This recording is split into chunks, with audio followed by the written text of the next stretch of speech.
मुंबई गोवा महामार्गावर पुराच्या पाण्यात एक कार बुडालेली आहे। कारमधील सर्व प्रवासी बाहेर पडल्यामुळे मोठी जीवितहानी टळलेली आहे। मुंबई गोवा महामार्गावरची दृश्य आपण पाहतोय। रायगड मधली दृश्य आहेत। पुराच्या पाण्यामध्ये एक कार पूर्णपणे बुडालेली आहे। कारमधील प्रवासी मात्र वेळेतच बाहेर पडल्यामुळे बचावलेत। आपले प्रतिनिधी गणेश महाप्रळकर आपल्या सोबत आहेत। गणेश, काय स्थिती आपण पाहतोय? संपूर्ण कार या पुराच्या पाण्यात बुडते, एवढं मोठ्या प्रमाणात पाणी महामार्गावर आलंय।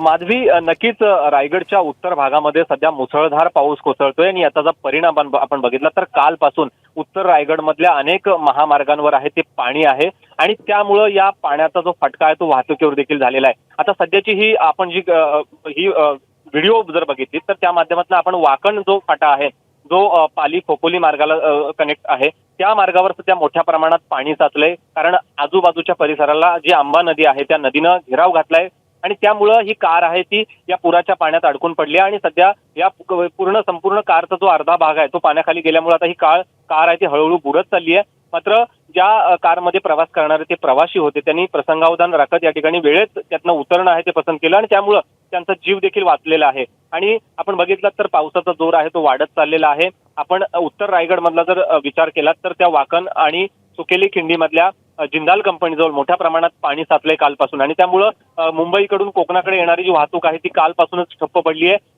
शिवाय कोकणाकडून मुंबईकडे जाणारी वाहतूक आहे ती जिंदाल कंपनीजवळ असणाऱ्या सुकेली खिंडीमध्ये ठप्प पडली आणि त्यामुळं मोठ्या प्रमाणात पाणी असल्यामुळं तिथली वाहनं आहेत ती कालपासून उभी आहेत। कारण या ठिकाणी मोठ्या प्रमाणात पाण्याचा जो साठा आहे तो या ठिकाणी वाढत गेलेला आहे। आंबा नदीनं देखील तिकडून घेराव घातलेला आहे उत्तर रायगडमधनं आणि मध्य रायगडमधल्या कुंडलिका नदीनं देखील मुंबई गोवा महामार्गाजवळ या ठिकाणी घेराव घातल्यामुळं ही परिस्थिती आहे ती उद्भवलेली आहे। माधवी, आपण पाहतोय दृश्यांमध्ये की मोठमोठे ट्रक आणि बसही अर्धे पाण्याखाली गेलेले आहेत। त्यामुळे नागरिकांनी गरज नसेल तर अशा प्रकारे धोकादायक वाहतूक करू नये असं आवाहन एबीपी माझाही करते।